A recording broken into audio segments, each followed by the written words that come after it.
The Honorable Prime Minister Anthony Albanese, the Honorable President of the Senate, President Sue Lyons, the Honorable Speaker Milton Dick, and the Honorable Leader of the Opposition, Mr. Peter Dutton, Honorable Senators, Members of Parliament. Allow me to also greet the 48 honorable members of the Philippines-Australia Parliamentary Group that are present with us here today. Ladies and gentlemen, good morning. Allow me to begin, Mr. Speaker, by acknowledging the Ngunawal people, the traditional custodians of the land on which we meet today, and to pay my respects to their elders, past and present. I also extend my respect to the Aboriginal and Torres Strait Islander peoples that are with us here today. The First Lady and I are delighted to be in Canberra. We are grateful to Governor General David Hurley for his invitation to us as guests of government. As president of a proud and free country, few other honors surpass this opportunity to address one of democracy's most august institutions, the Parliament of Australia. The long-standing friendship between our two great nations transcends the 78 years of our formal diplomatic relations. It is anchored on deep bonds of mutual respect and fond affection, which find concrete expression today in the rich contributions of more than 400,000 Filipinos to Australia, comprising the fifth largest migrant community in your country today. These bonds trace their roots as far back as the 1860s, when Filipino pearl divers, known to you then as the Manila Men, found their way to your shores as early purveyors of globalization. These Manila Men contributed to the Australian economy, they enriched Australian life, and most importantly, they sparked meaningful connections that have endured through generations. When our two nations faced common danger in 1942, Filipino soldiers fought valiantly in Bataan and Corregidor. They faced the impossible task of holding back the enemy's advance, and yet we did. These efforts helped keep Australia safe, and in return, a grateful Australian people provided temporary refuge for the wartime Filipino leadership. And at the most crucial moment, Australian airmen, sailors, and soldiers fought side by side with Filipinos as we, together with our allies, turned the tide of war. Just as Filipinos lost lives to keep Australians safe at the onset of war, so did Australians offer their lives to restore freedom in the Philippines at the dawn of peace. As allies, we engaged actively in shaping the free world's vision for the post-war order. We worked to ensure that the new peace would respect the rights of all nations. As founding members of the United Nations, we turned that vision into reality. From the very beginning, we knew that our interests were intertwined. The security of Australia is bound with the security of the Philippines.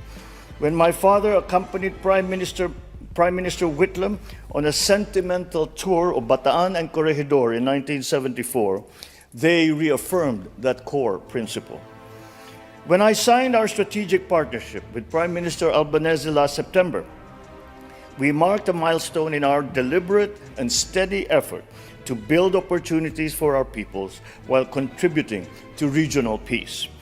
All of these further affirm what our two peoples have already forged through many centuries. I look back on our shared history to contextualize the role that our respective nations played and continue today to play at this watershed moment.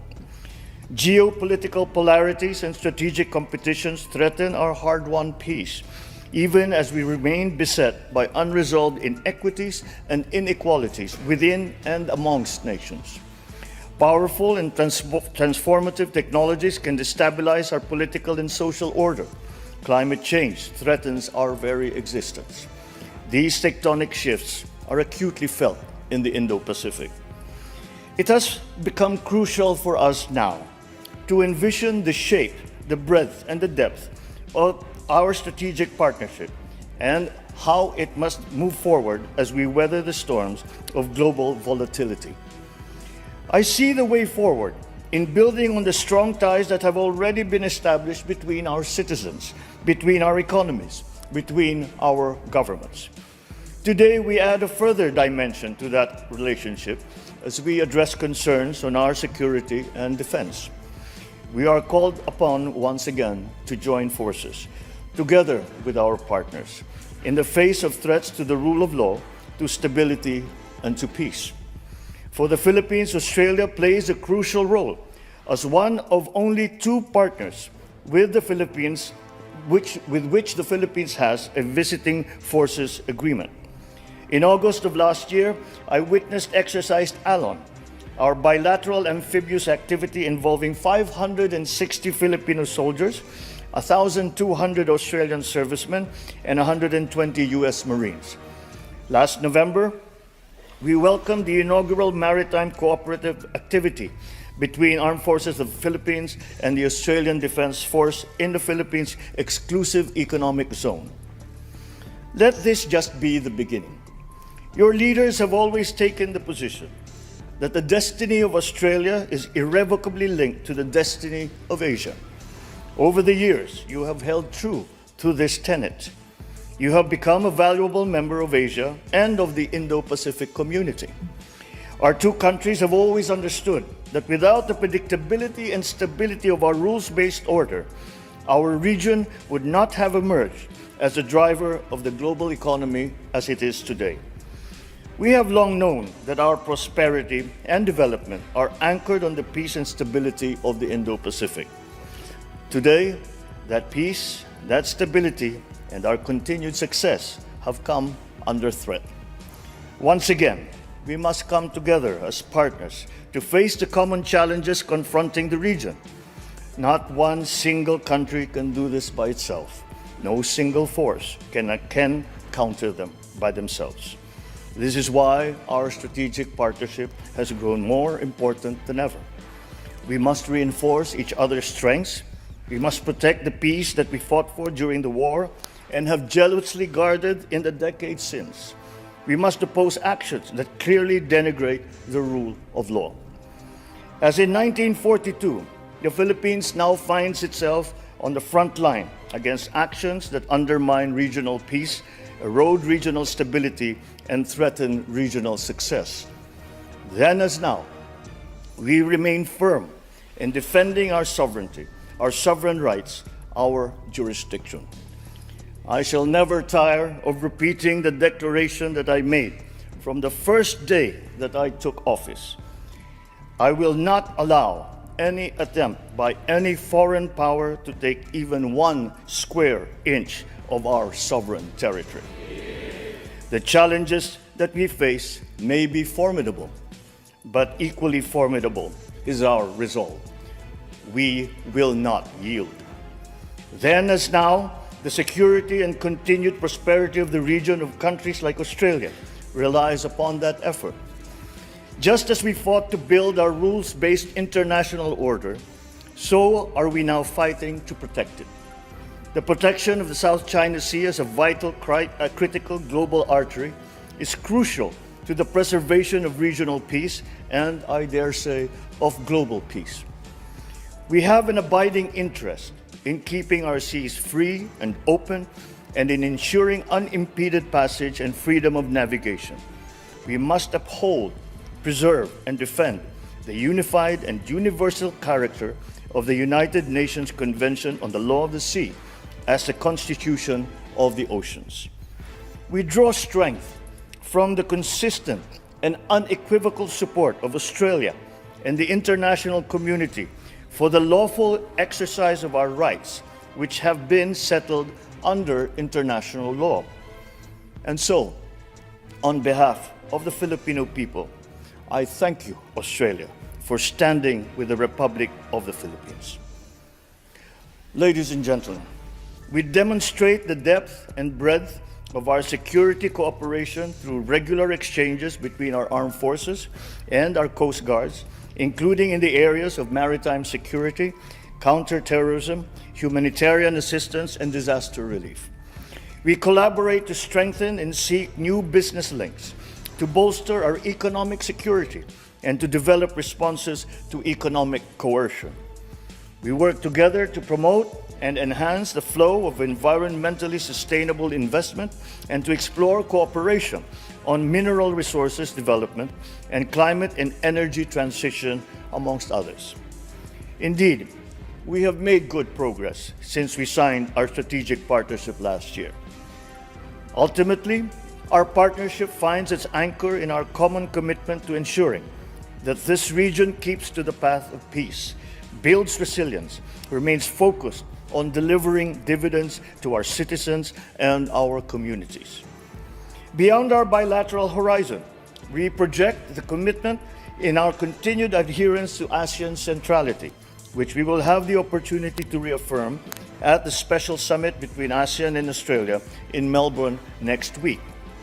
Beyond the region, we project this commitment too in our partnership and active leadership on the international stage.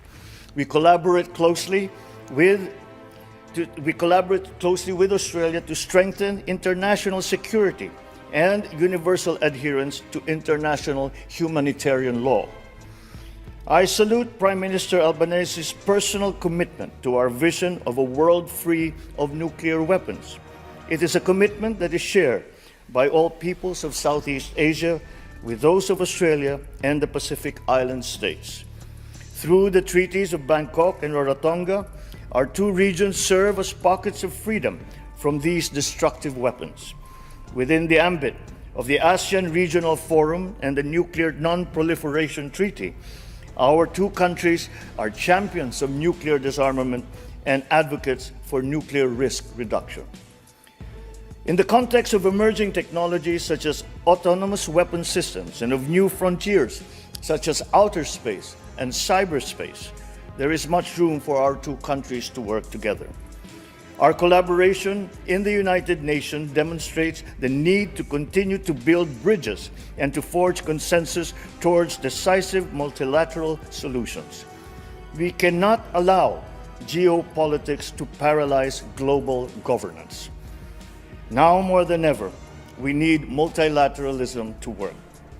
This is particularly important given the scope of global cooperation needed to address our most pressing vulnerability, one that threatens the very survival of our peoples, one that threatens our very future. I speak, of course, of climate change. My country accepts its part in our collective responsibility. My administration is committed to accelerating our just, affordable, sustainable, and inclusive energy transition towards carbon neutrality. The Philippines has the potential to be a net carbon sink, absorbing more carbon dioxide than we emit. Yet, we are one of the most climate vulnerable countries in the world, ranking first in the 2023 World Risk Index. This glaring disproportion between our share of responsibility and our vulnerability reflects an injustice that must be corrected. Developed countries must do more, and they must do it now. Our past successes should inspire us to forge ahead in building the future to which we aspire. For the Philippines, we continue to see that future in our identity as Asians and as members of the Pacific family. Together with our Asian neighbors, and in that group I include Australia, we continue to work for a regional community that empowers all of our citizens. As Asians, we are committed to fulfilling our region's promise as a global engine of growth and in remaining true to our shared value of mutual respect, our shared desire to flourish through our diversity. As part of the Pacific, we carry in our very DNA the heritage of seafaring civilizations that span two oceans. This manifests in the high regard our cultures place on family, on community, and on the environment. In Australia, we see not only a strong democracy, but an indispensable part of our Pacific community, a permanent stakeholder in the future of Asia, and a reliable supporter of ASEAN centrality. In Australia, we see a natural partner in our efforts to defend, to preserve, to uphold our open, inclusive, and rules-based international order. to ensure that it remains governed by international law and informed by the principles of equity and justice. In Australia, we see a lifelong friend with whom we have endured joint sacrifices, reveled in our shared victories, and now pursue common aspirations. All this inspires confidence in the future of our strategic partnership. This confidence is shared not only by our two governments, but also by our two peoples. We see this in the face of the almost 35,000 Filipino students who choose Australian schools to pursue their respective endeavors, the fifth largest foreign student population in Australia. We see this too in the nearly 30,000 Australians who work and live with us and have chosen to call the Philippines their home. We see this more importantly in the spirit of bayanihan and mateship that defines our relationship. Our mateship brought Australians to Tacloban, my mother's hometown, to bring relief in the aftermath of Super Typhoon Haiyan in 2013. Our bayanihan brought closure and peace to the families of the gallant Australians that perished in the sinking of the Montevideo Maru in 1942. And this is the same spirit that now brings our sailors, our airmen and soldiers together, shoulder to shoulder, in defending our rights and in securing our common future. For when the Southern Cross met the Pearl of the Orient, a friendship blossomed, withstood the test of war, and flourished through the changes brought about by a world in flux. Looking ahead, I am confident that Filipinos and Australians will remain steadfast partners, unyielding and uncompromising in our shared values, and energized as we gird ourselves to work together in the spirit of bayanihan and of mateship. Thank you and mabuhay.